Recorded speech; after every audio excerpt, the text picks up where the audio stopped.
Hello everyone and welcome back. This is more of like a theory video. So when we got announced that ReZero is coming back, everyone thought, oh, the character's gonna get buffed, stuff's gonna get changed. Even I thought that.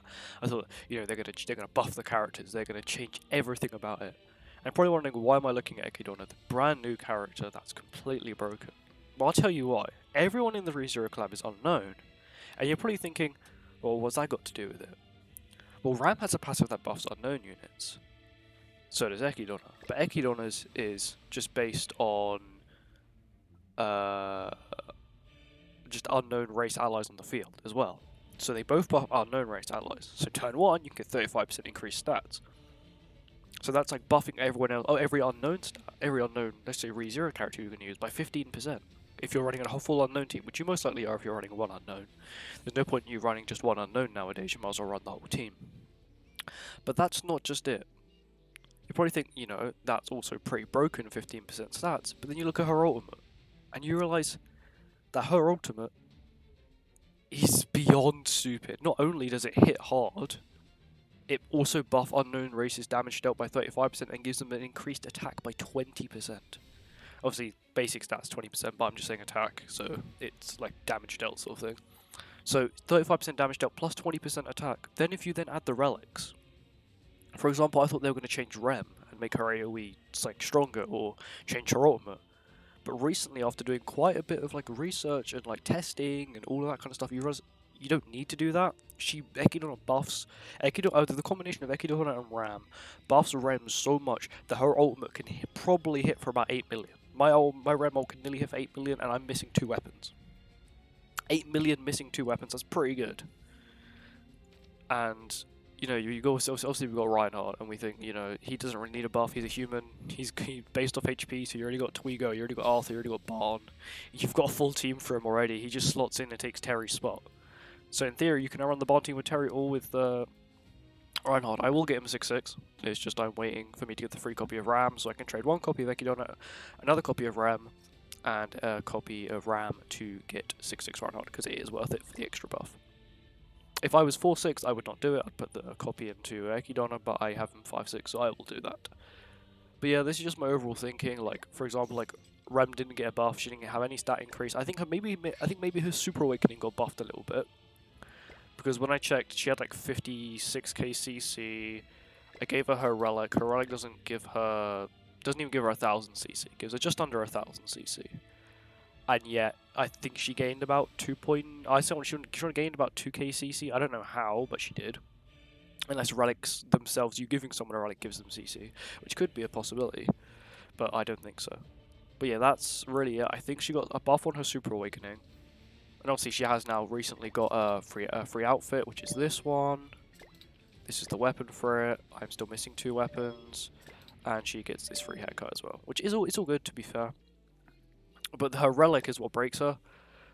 They know that unknowns are mostly run on unknown teams, so they've given her a relic, which practically says if you've got a full unknown team, you're going to one-shot anyone. I did release a video, like a short clip of me and my friends just messing around to try and get Rem to do stupid amount of damage. And in testing, I had a set on Ekidona. I actually had to take the set off Ekidona because she was one-shotting the entire team for like 1.8 million or something stupid like that. She's practically one-shotting them. She almost one-shot them without a gear set on. That's how strong she is. But yeah, I just think that the reason they didn't buff the unknown characters from the ReZero collab is mainly because of this woman. She single-handedly stopped them from buffing unknowns because she buffed unknowns like beyond belief. Her passive helps herself, it's okay, that's completely fine. Her passive buffs unknowns and mostly herself. But her relic also only buffs herself as well. Her relic's actually very good. I highly recommend her relic as like a main one to get. The key relics I recommend you get, so first get Ekidona's Reinhardt's, then Ekidona's, then Reinhardt, then Rem's, then Ekidona's. Rem's relic completely changes her. She's a free character. With her relic, she goes above and beyond. She's actually cracked with her relic. Like beyond broken. Her relic, I would say, is on par with Big Snake Lilia. Apart from there's no clause saying you need debuffs, it's just saying everyone on your team the same race, 40% increase to all your stats. That also includes if it's 4v4, so if you're doing Bird or Dish, you'll have 40% increased stats, not bearing in mind if you have Freya on the team, or you have Ram for some reason, or something like that. it's stupid. Like, a lot. She gets a lot of stats, and that's the reason I think that's the reason they just didn't get any buffs. They didn't get any stat buffs. I kind of wish they did, in a sense that I wish that Amelia got at least a little bit more crit chance. She isn't a crit-based unit. She's not a crit-based unit. She's mainly a support unit.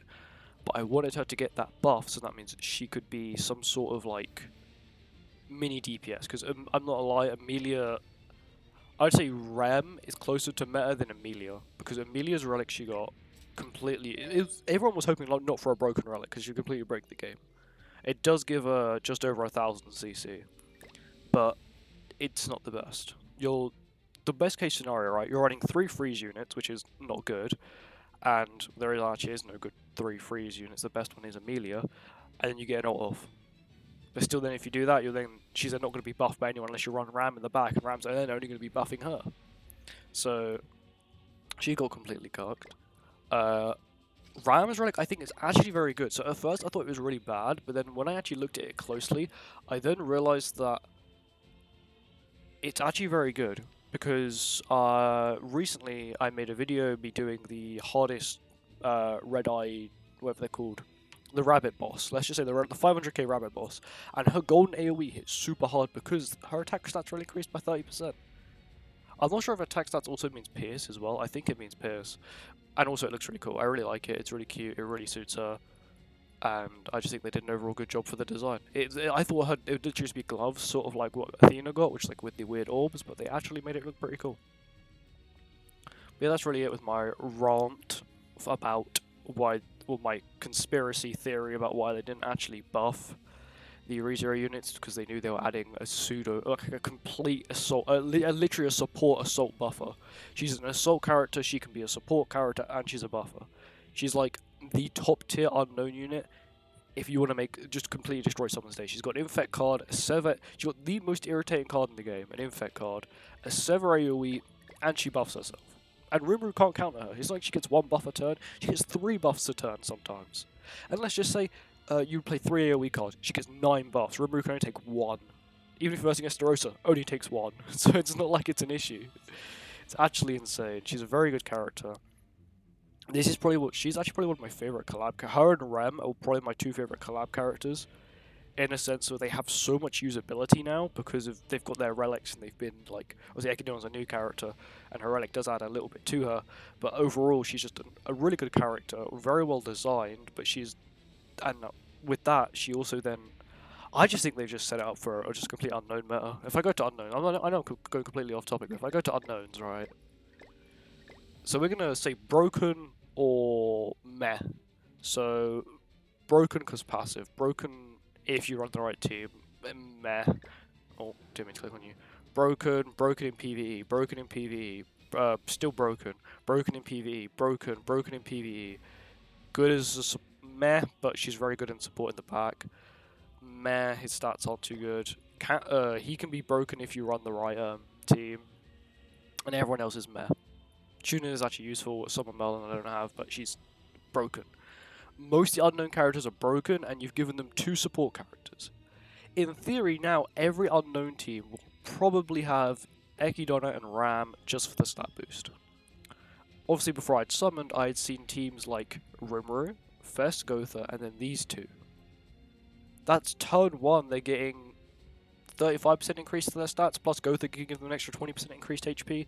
So you're looking at about 55% max HP when Gotha gets his full passive on Rimuru, who has already stupid... I think he actually has really good lifesteal, doesn't he? Yeah, he has super good lifesteal.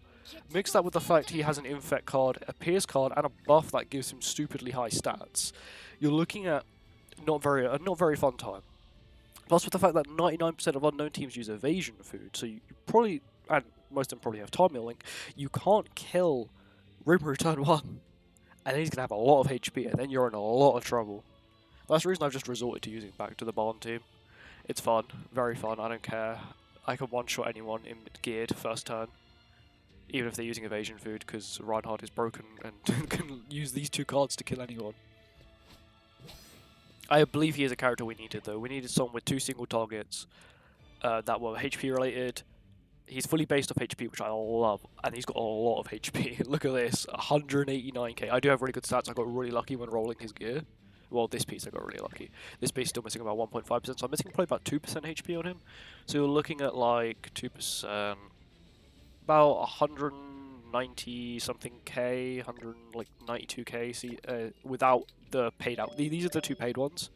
So those two added up is another 3.2k.